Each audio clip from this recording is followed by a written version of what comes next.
Hi everybody, it's Crystal. So today I'm going to be doing a stitch tutorial. This is the Elizabeth stitch, or sometimes it's called the mini bean stitch. It's a very pretty stitch. I like it a lot and I use it a lot and incorporate it in things that I make. But as you can see, it can have the tendency to be a yarn eater. But it is a nice, solid, thick stitch.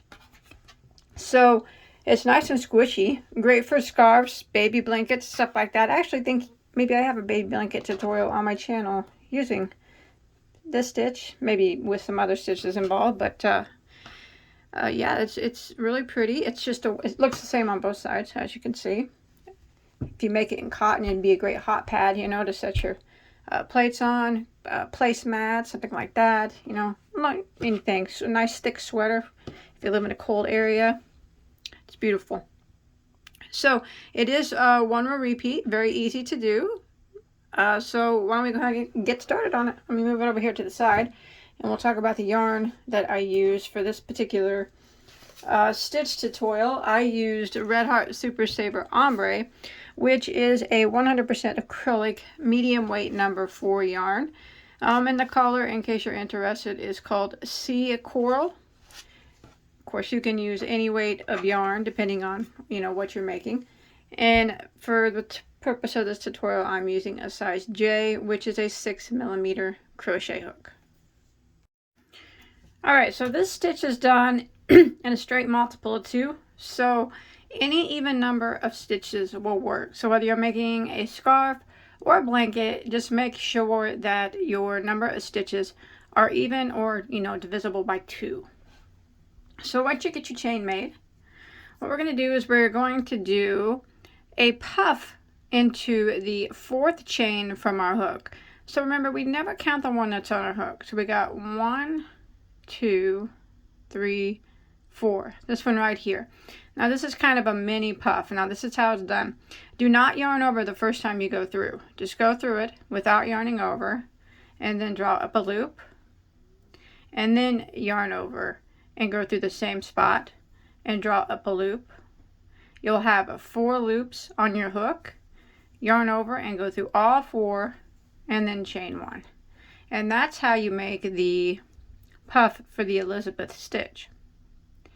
So we're going to start the repeat. We're going to skip 1 and we're going to do a puff into the next.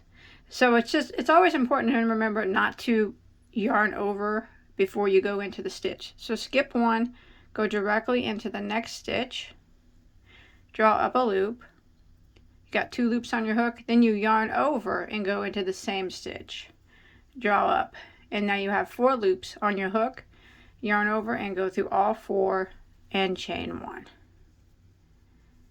Again, we repeat by skipping 1, going directly into the next stitch, drawing up a loop, 2 loops on your hook, yarn over, go into the same stitch, draw up a loop, 4 loops on your hook now, yarn over and go through all 4 and chain 1. And this is what we're going to repeat for row 1. Again, you skip 1 and in the next, go through it, draw up a loop, and then you yarn over and go into the same stitch again, draw up a loop. Now you got 4 loops on your hook, yarn over and go through all 4 and chain 1. Now I'm going to repeat this pattern until I get to the last 2 stitches of my row. So one more time, we skip 1 and in the next we do our puff. So go directly into it, draw up a loop. You got 2 loops, yarn over and go into the same stitch again, draw up a loop. Now you got 4 loops, yarn over and go through all 4 and chain 1. So I will meet back up with you at the last 2 stitches of our row. Alright, so I've made it to the last 2 stitches of row 1. I just did a puff and I chained 1. So what I'm going to do is skip 1 and I'm going to do a puff into the last stitch. So I'm going to go into it, draw up a loop, yarn over, go back into it, draw up a loop, 4 loops on my hook. I'm going to yarn over and go through all 4, and then I'm going to chain 1 like that. So that will end row 1. Now we're going to start row 2. Now row 2 is actually the repeat row of the whole pattern, and it's just the 1 row repeat. So we just chained 1, so we're going to add 2 more to that for a total of a chain 3 there. And then we're going to turn our work. Now we're going to be working puff stitches all the way across, and we're going to be working them into the side of each puff. So if you take a puff and you pull it apart, you see this little spot here directly below this chain that we made. It kind of looks like a little bit of a triangle. That's where we want to put our puff. So we're going to go directly into it, draw up a loop, yarn over, go directly into it again, and draw up a loop. We have 4 loops on our hook, yarn over and go through all 4, and chain 1. And this is what we're going to do all the way across. So we come to our next puff, and if you take the puffs and you pull them apart there, you see right here on the side of it, this is the spot you need to go into. And that's where you need to put your next puff. So you go into it, draw up a loop, you see you got 2 loops, then you yarn over, go into the same spot, draw up a loop. 4 loops on your hook, yarn over and go through all 4, and chain 1.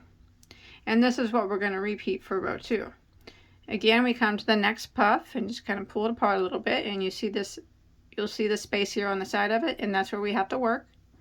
So go into it, draw up a loop, got your 2 loops, and you're going to yarn over, go into the same spot, draw up. Now you got your 4 loops. Yarn over and go through all 4, and chain 1. So we're going to repeat this pattern until we get near the end of the row.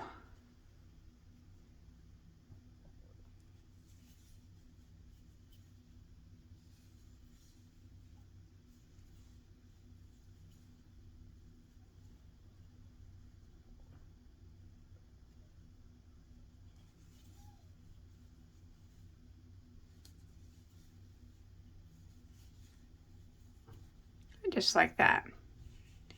So I'll meet back up with you when we make it near the end of the row. Alright, I'm coming to the end of row 2, and I'm going to show you how we're going to end every row now. So here's the last puff of the row, and normally we would put a puff right there. But we're not going to do that. On the last puff at the end of the row, we're going to put it in the chain space here on the end. Alright, so not in the spot that we normally would, but right here in this chain space between the puff and the chain, there's that space. Just go right through that and make a puff.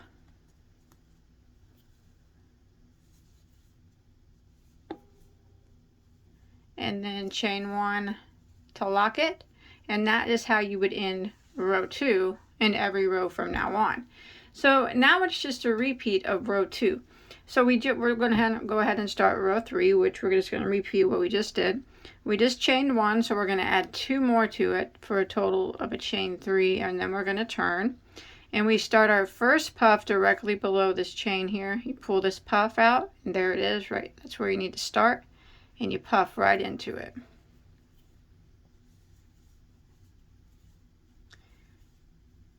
And then the next one, you go to your next puff, pull it apart, and you can see right there is where you need to put your next puff. So we're just repeating row 2.